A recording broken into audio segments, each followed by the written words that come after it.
नमस्कार, ये आकाशवाणी है। अभी आप मनोज कुमार शर्मा से समाचार सुनेंगे।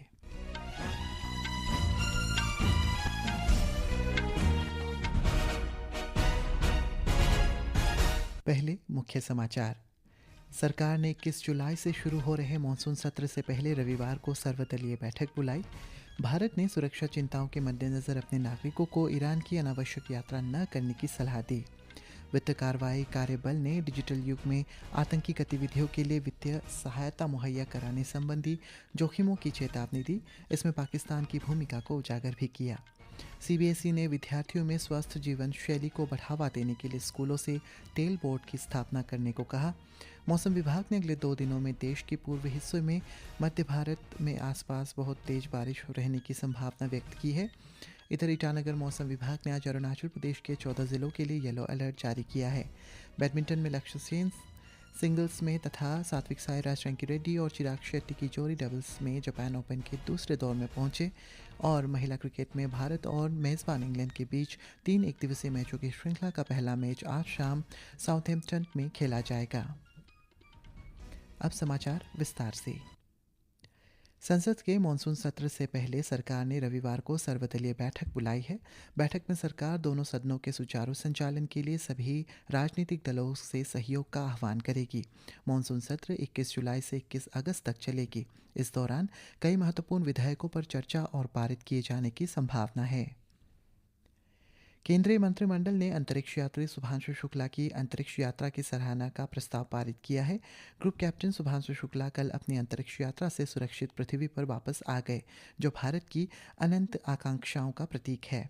नई दिल्ली में आज मंत्रिमंडल की बैठक के बाद संवाददाताओं को जानकारी देते हुए सूचना और प्रसारण मंत्री अश्विनी वैष्णव ने कहा है कि शुभांशु शुक्ला के अंतरिक्ष मिशन ने भारत को अपना अंतरिक्ष स्टेशन बनाने की दिशा में एक कदम और आगे बढ़ाया है।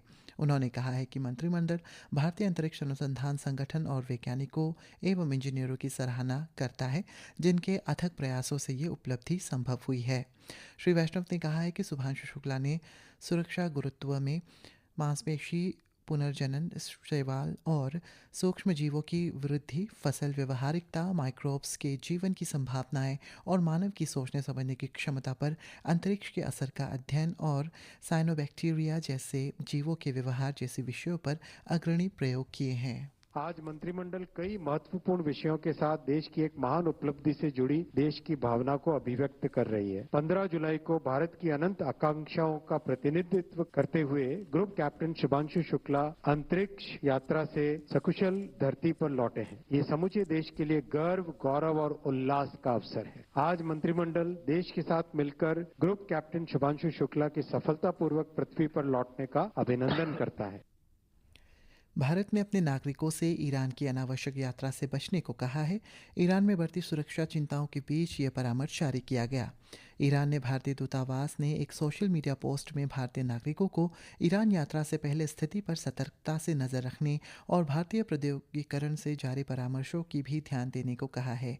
वर्तमान में ईरान में रह रहे और स्वदेश लौटने के इच्छुक भारतीय नागरिकों को वाणिज्यिक उड़ान और अन्य विकल्पों की मदद लेने का परामर्श दिया गया है।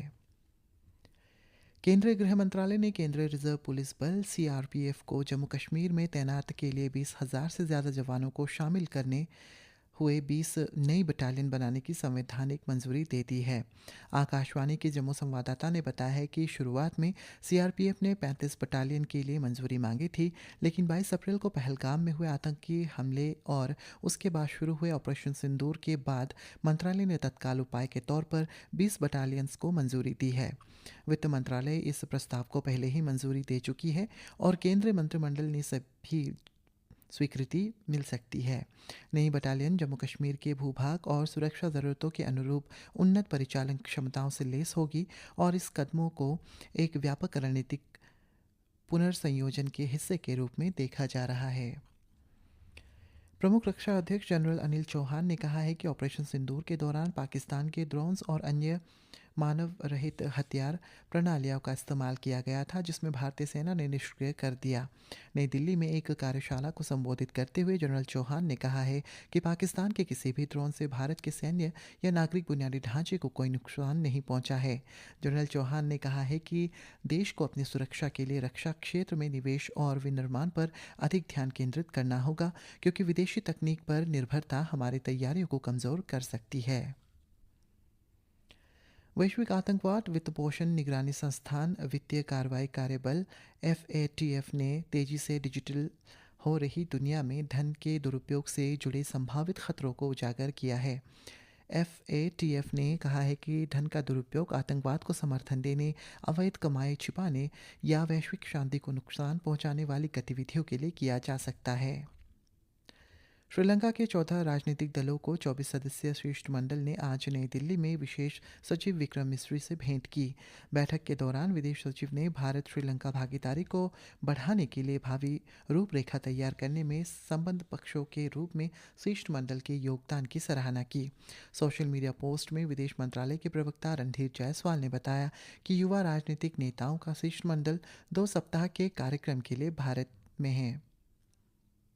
केंद्रीय माध्यमिक शिक्षा बोर्ड CBSE ने विद्यार्थियों में स्वस्थ जीवन शैली को बढ़ावा देने के लिए स्कूलों में टेल बोर्ड स्थापित करने को कहा है।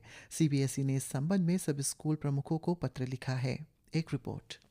CBSE ने स्कूलों में स्वस्थ भोजन और शारीरिक गतिविधियों को बढ़ावा देने को कहा है। बोर्ड ने विद्यार्थियों को सीढ़ियों का उपयोग करने, छोटे व्यायाम अवकाश आयोजित करने और पैदल चलने के मार्गों को सुगम बनाने के लिए भी कहा है। वैश्विक रोग भार 2021 मोटापा पूर्वानुमान अध्ययन के अनुसार भारत में मोटापे से पीड़ित वयस्कों की संख्या 2050 तक लगभग 45 करोड़ होने का अनुमान है। दीपेंद्र की रिपोर्ट के साथ समाचार कक्ष से वैष्णवी। सरकार ने कहा है कि राष्ट्रव्यापी वित्तीय समावेशन संपत्ति अभियान के पहले 2 सप्ताह में 1,40,000 धनशोधन खाते खोले गए हैं। वित्त मंत्रालय ने कई प्रमुख योजनाओं की पहुंच को मजबूत करने के लिए इस महीने की 1 तारीख से 3 महीने का ये अभियान शुरू किया था। इसमें प्रधानमंत्री जनधन योजना, प्रधानमंत्री जीवन ज्योति बीमा योजना, प्रधानमंत्री सुरक्षा बीमा योजना और अटल पेंशन योजना शामिल है। ये अभियान सभी ग्राम पंचायतों और शहरी स्थानीय निकायों में चलाया जा रहा है, जिससे प्रत्येक पात्र नागरिक इन परिवर्तनकारी योजनाओं का लाभ उठा सके। झारखंड में बोकारो जिले में जागेश्वर विहार थाना क्षेत्र के अंतर्गत काशी लघु पर्वतमाला में काष्टीतांग जंगल में पुलिस और नक्सलियों के बीच भीषण मुठभेड़ में 2 नक्सली मारे गए हैं। हमारे संवाददाता ने बताया है कि इस मुठभेड़ में कोबरा बटालियन का एक जवान उस समय शहीद हो गया जब उसे गंभीर रूप से घायल होने के बाद बोकारो जिले के जंगल से रांची ले जाया जा रहा था। देश में आज आर्टिफिशियल इंटेलिजेंस सराहना दिवस मनाया जा रहा है। इसका उद्देश्य विश्व में AI क्षेत्र में भारत की बढ़ती भूमिका को उजागर करना है। एक रिपोर्ट।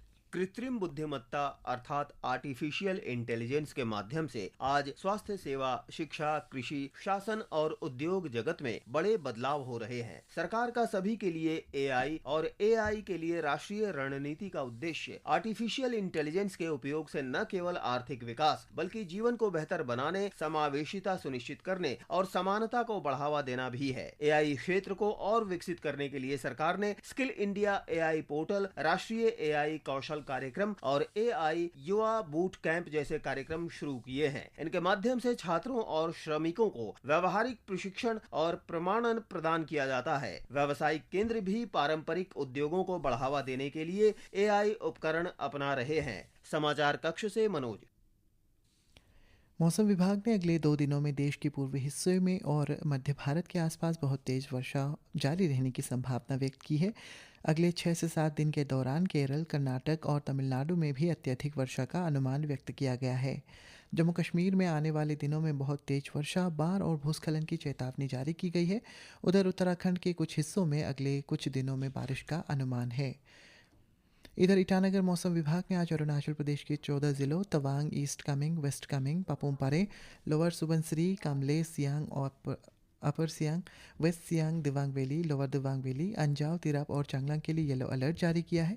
विभाग के अनुसार इन जिलों में अगले 24 घंटों में अलग अलग स्थानों पर गरज के साथ तेज बारिश होने की संभावना है। जापान ओपन बैडमिंटन में सात्विक साईराज, रंकीरेड्डी और चिराग शेट्टी की जोड़ी दूसरे दौर में पहुंच गए हैं। पुरुष सिंगल्स में लक्ष्य सेन ने दूसरे दौर में प्रवेश कर लिया। पुरुष डबल्स में सात्विक और चिराग ने पहले दौर में दक्षिण कोरिया के कांग मिन ह्यू और किम डोंग जू को हराया। और भारत और इंग्लैंड की महिला क्रिकेट टीमों के बीच 3 मैचों का एक दिवसीय श्रृंखला का पहला मैच आज इंग्लैंड के साउथहैम्पटन में खेला जाएगा। मैच भारतीय समयानुसार शाम 5:30 बजे शुरू होगा। इसी के साथ ये समाचार बुलेटिन समाप्त हुआ। नमस्कार।